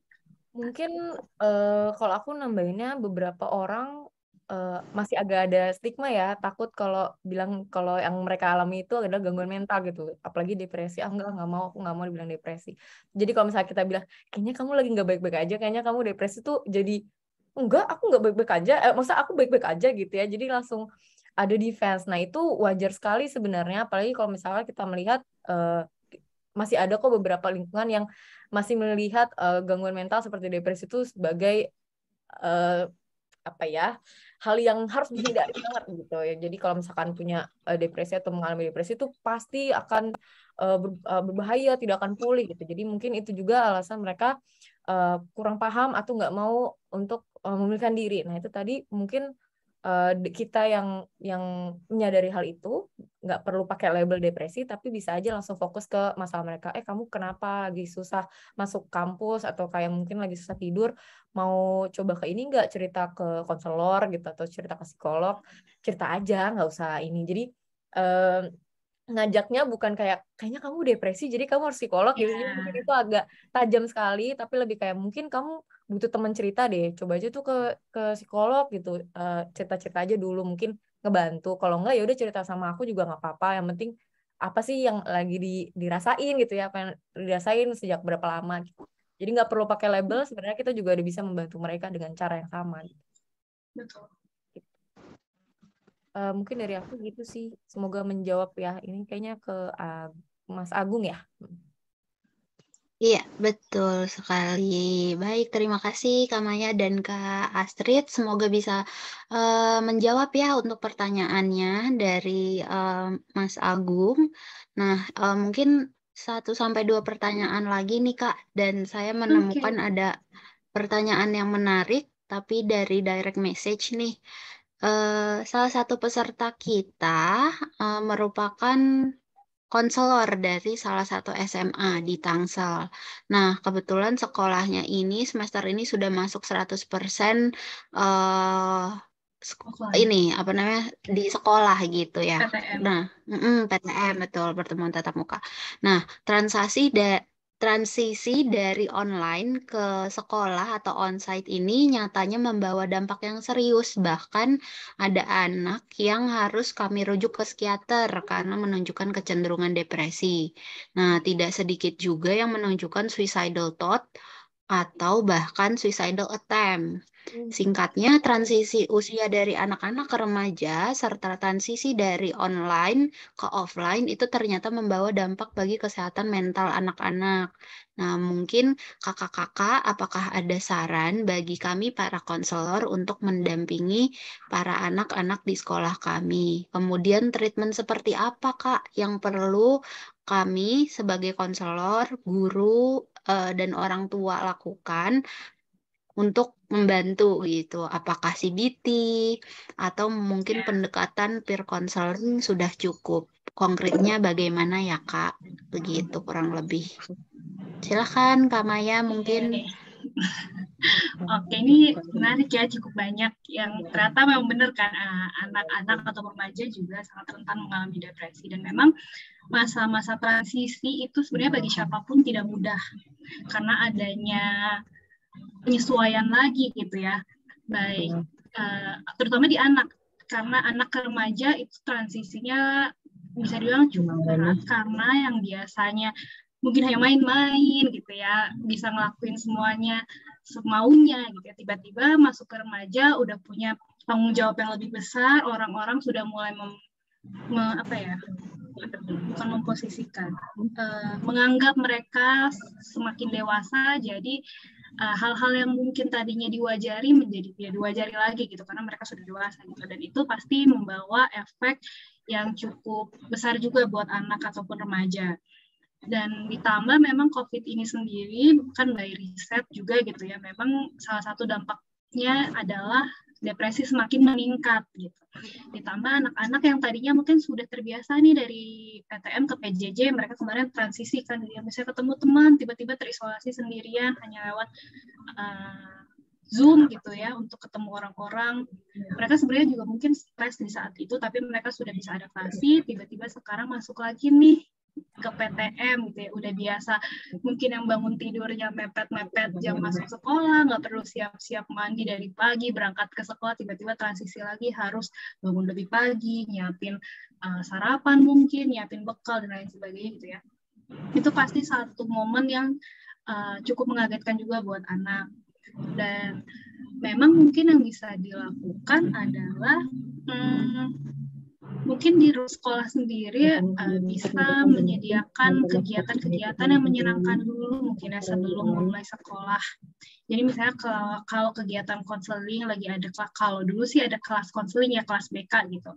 Mungkin kelas BK-nya dibanding hanya ceramah gitu ya, bisa diberikan aktivitas-aktivitas yang menyenangkan buat anak, kayak games-games yang berkelompok. Pokoknya buatlah suasana yang menyenangkan bagi anak juga di sekolah, sehingga mereka menganggap bahwa sekolah ini bukan tempat yang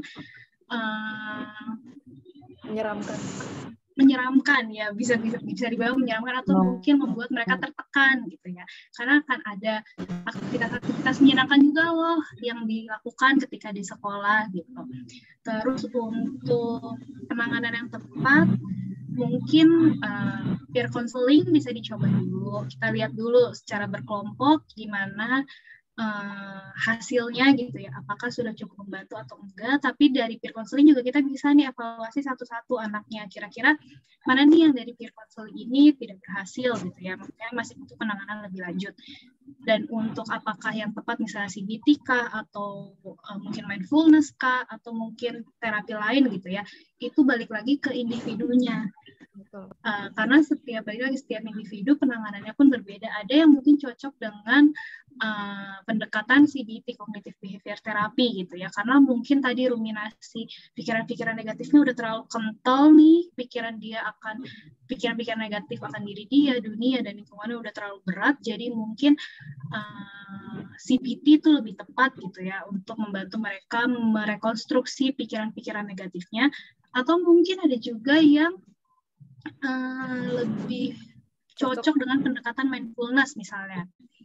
Oh ya, mungkin juga bisa dilakukan di sekolah sebelum mulai sekolah gitu ya, lakuin aktivitas mindfulness sebelum mulai kelas. Misalnya sekedar ajak anak-anak untuk mengelola teknik pernafasan gitu, paling mudah teknik pernafasan, deep breathing misalnya. Atau misalnya nanti sebelum mulai kelas kita coba teknik, ada namanya live on stream. Live on stream ini jadi kurang lebih minta anak-anak untuk duduk, terus tutup mata mereka gitu ya, tutup mata mereka, lalu kita pasangkan musik yang menenangkan sambil kasih instruksi, coba sebelum kita mulai sekolah kita buang dulu nih pikiran-pikiran yang membebani diri kita. Bayangin kalau semua pikiran itu kita taruh di atas daun gitu ya, daun yang mengalir di atas aliran sungai. Nanti boleh dilihat mungkin cara live on stream.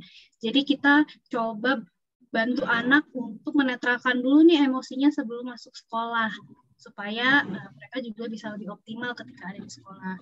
Dan penanganannya kalau memang dirasa semua hal yang dilakukan sudah tidak membantu, alangkah baiknya memang mungkin disarankan ke orang tua untuk diajak ke profesional untuk melakukan terapi yang mungkin lebih baik gitu ya, terapi yang lebih terstruktur, yang sudah dibuat berdasarkan assessment anaknya sendiri gitu. Mungkin dari Kak Astrid ada yang mau ditambahkan? Mungkin kalau aku, kalau misalkan di sekolah gitu ya, pasti kan ada perubahan perilaku ketika tadi ya salah satu tanda pada anak-anak adalah perubahan perilaku. Apakah dia jadinya mainnya sendirian, ketika masuk sekolah benar-benar sendirian, nah itu udah boleh jadi perhatian utama gitu.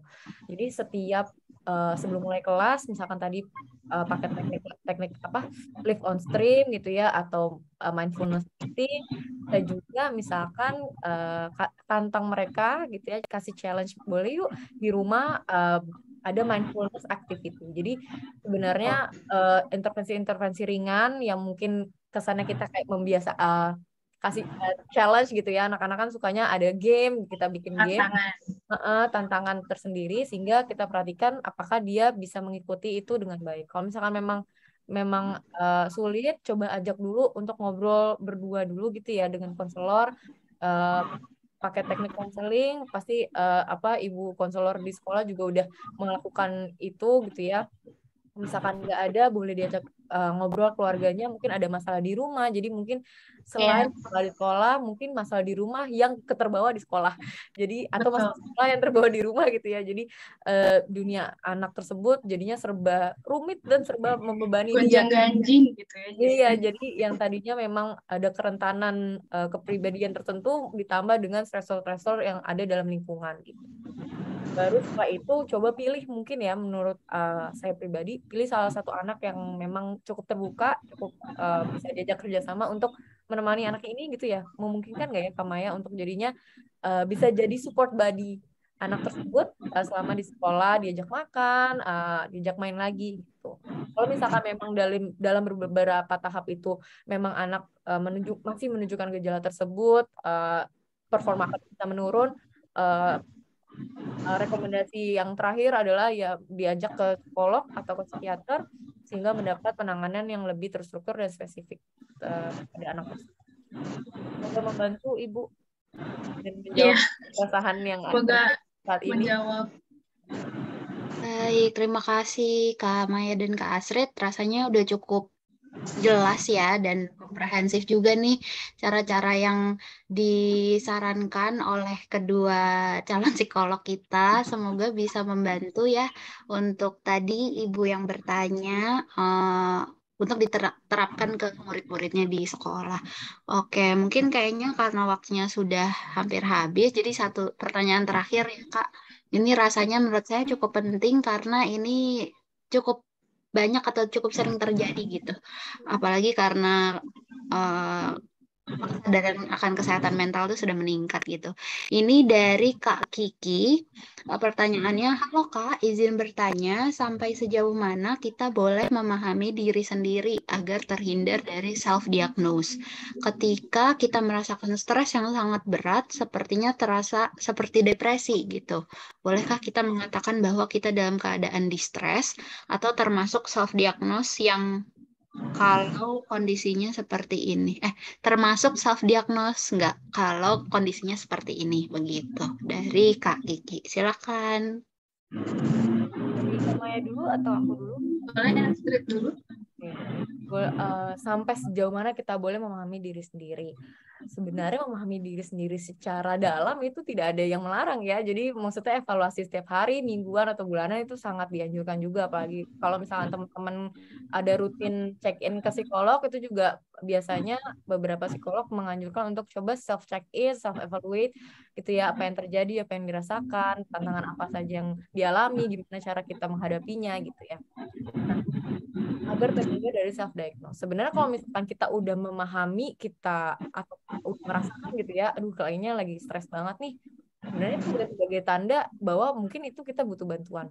Self-diagnose itu memang nggak boleh kalau misalkan kita jadinya nggak mencari bantuan yang profesional, terus jadinya menolong diri sendiri dengan bias-bias tadi gitu ya, yang tadinya kita bisa lebih optimal, tapi karena kita berusaha nyemplung gitu ya di masalah kita sendiri, kita jadinya nggak berpikiran jernih dan jadinya nggak mencoba cara-cara yang mungkin lebih adaptif dari cara yang kita lakukan selama ini gitu. Jadi balik lagi, self diagnose itu yang bikin bahaya adalah label yang dikasih pada diri kita sendiri gitu, yang jadinya menghambat kita untuk bangkit, untuk lebih pulih dan lebih berdaya nantinya gitu.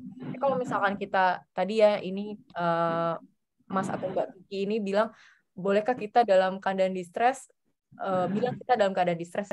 Kalau itu untuk membantu diri mencari bantuan, nggak masalah. Tapi kalau misalkan kita akhirnya, iya aku di stres, aduh aku di-stress banget, dan menyalahkan keadaan di stres itu dan tidak melakukan aksi atau perubahan apapun, itu yang menjadi masalah gitu ya. Jadi membuat label depresi atau di-stres atau stres kronik yang kita rasakan menjadi menghambat kita gitu, dan kita seperti seakan-akan nggak punya kontrol untuk merubah itu semua. Mungkin dari aku gitu ya, bisa balik ke kamu ya. Mungkin kalau aku nambahin, sebenarnya kata self-diagnose ini yang menjadi salah kaprah adalah ketika kita sudah merasa kita yakin bahwa kita mengalami depresi hanya dengan baca gejala-gejala yang ada di Google misalnya gitu ya. Oh iya nih, di Google bilang gejala depresi tuh gak mau makan, terus hilang konsentrasi, terus susah tidur gitu ya. Terus dari situ semua kayak, oh iya nih aku pasti depresi. Terus kita, yang aku lihat gitu ya di fenomena saat ini tuh, ketika udah baca hanya dari sumbernya mungkin dari Google gitu ya, terus habis itu oh ya kayaknya aku depresi gitu ya, terus mereka tuh menggembor-gemborkan itu ke teman-teman kayak ya nih aku depresi. Nah sebenarnya kan self diagnosis itu seperti itu ya, jadi kita memberikan label kepada diri kita sendiri tanpa diagnosis yang tepat dari seorang profesional gitu, dan kita kayak ibaratnya menggembor-gemborkan itu ke orang lain kayak ya aku depresi. Terus pas kita tanya, tahu dari mana gitu kan, kamu depresi? Iya dari Google tuh kayak gini. Nah itu tuh yang perlu banget diwaspadai, self diagnosis itu seperti itu. Tapi kalau misalnya untuk memahami diri sendiri tadi, sedalam mana memahami diri sendiri, semakin dalam menurut aku justru semakin bagus, karena kamu kan jadinya lebih kenal diri sendiri, tahu batasan sampai mana nih aku mampu untuk diri sendiri, sampai mana aku sudah nggak mampu dan butuh bantuan orang lain gitu. Mungkin itu sih yang bisa aku tambahkan ke Astrid. Aku sedikit lagi boleh? Boleh. Sebenarnya walaupun ini kali ya yang jadi keresahan kami juga ya, kadang kalau misalkan diberikan bukan label, diberikan diagnosis juga nih sama psikolog, udah datang ke psikolog, oh iya ternyata depresi. Apapun gangguannya itu tidak menjadi justifikasi dari bagaimana kita memperlakukan orang lain gitu kali ya. Betul. Itu yang mungkin perlu diingat, dan ini juga salah satu bahayanya dari self diagnose. Kadang kalau kita baca di Google, kita aja kalau baca di Google semuanya tuh kayaknya bener ya di kita, kayaknya kita semua jadinya kalau kita buka panduan gangguan kayak semua deh nih aku gangguan, gak cuma depresi. Nah itu yang berbahaya, jadinya kita malah udah merasa kecil duluan, dan jadinya itu kayaknya aku nggak bangkit dari sini gitu, aduh udah aku terpuruk. Nah itu yang jadi masalah. Kalaupun diberikan diagnosis, kita harapannya ya tidak dipergunakan sebagaimana mestinya lah ya. Nah, jadi itu adalah sebagai bantuan, oh ternyata aku mengalami itu, oke selanjutnya aku perlu seperti apa sehingga aku bisa berdamai dengan ini, bisa berteman dengan ini, dan bisa akhirnya berfungsi lagi gitu. Walaupun punya diagnosis tertentu gitu ya, mungkin yang jadi karena yang perlu diingat, karena yang perlu diingat depresi juga bisa kok nanti kita pulih gitu ya, walaupun ada kemungkinan relapse, tapi kita bisa pulih kalau kita mau gitu. Jadi jangan berkecil hati kalau misalnya kita lagi depresi gitu. Terima kasih. Semoga bisa menjawab. Iya, semoga bisa menjawab ya. Oke, terima kasih banyak Kak Astrid dan Kak Maya. Mantap banget nih jawabannya. Jadi self-diagnose ini jangan sampai dijadikan label yang menghantui kita sehingga kita malah jadi menyalahkan keadaan, kemudian kita membuat kita jadi kurang dapat berfungsi dengan baik gitu ya, jadi alasan-alasan tertentu. Tapi jadikanlah diagnosis tadi itu sebagai titik balik bahwa kita bisa sembuh, kita bisa jadi orang lebih baik lagi, bisa lebih berfungsi lagi. Kemudian kalau untuk psikolog mungkin untuk penentuan treatmentnya seperti apa gitu ya. Nah terus terkait sedalam apa sih kita bisa mengenal diri, mungkin sedalam-dalamnya gitu ya tadi kalau kata Kamaya, semakin dalam semakin baik karena kita nanti akan semakin aware juga sama diri kita gitu ya. Oke, baik. Terima kasih Kak Asrid dan Kak Maya atas jawabannya dari berbagai pertanyaan yang tadi sudah disebutkan. Sebelumnya saya ingin mengingatkan kembali nih kepada para peserta untuk mengisi daftar hadir yang ada linknya pada kolom komentar. Yang sudah di-share ya, seperti itu. Kemudian dari paparan dari paparan jawaban sesi tanya jawab tadi, semoga dapat sedikit banyak membantu ya teman-teman yang mungkin masih baru dengan kata-kata depresi atau misalnya baru dengan hal-hal yang berkaitan dengan kesehatan mental seperti itu. Oke. Sebelum saya tutup, saya ingin mengingatkan kembali untuk kepada para peserta di webinar 3 ini, bagi teman-teman yang terpilih, itu nanti bisa mendapatkan merchandise menarik dari Fakultas Psikologi UI. Caranya dengan follow akun IG Fakultas Psikologi UI di @f.psikologi_UI, kemudian like dan komen pada flyer webinar 3 di feed IG Fakultas Psikologi UI, seperti itu. Dan bagi teman-teman yang screenshot kegiatan webinar ini, untuk jangan lupa mention IG Fakultas Psikologi UI. Baik, karena waktunya terbatas, untuk sesi tanya jawab juga sudah kita akhiri. Saya ingin mengucapkan terima kasih atas antusiasme dari teman-teman semua nih. Mohon maaf apabila mungkin masih terdapat ya di beberapa pertanyaan yang memang belum dapat terjawab, dan semoga apa yang disampaikan pada hari ini dapat memberikan manfaat kepada kita semua. Sekali lagi saya ucapkan terima kasih kepada teman-teman semuanya. Sebelum kita akhiri webinar ini, saya juga ingin mengingatkan kembali ya untuk terkait link daftar hadirnya ada di kolom chat. Kemudian dengan berakhirnya webinar ketiga pada hari ini, maka berakhir pula acara Mental Health Webinar Series yang diadakan sebagai rangkaian acara dari Disnatalis Fakultas Psikologi UI yang ke-62. Kami selaku penyelenggara mengucapkan terima kasih kepada teman-teman atas partisipasi dan juga kehadirannya. Stay healthy, stay safe, dan sampai jumpa di kesempatan lain berikutnya. Selamat sore, wassalamualaikum warahmatullahi wabarakatuh. Shalom, Om Santi, Santi, Santi Om. Namo Buddhaya, salam kebajikan.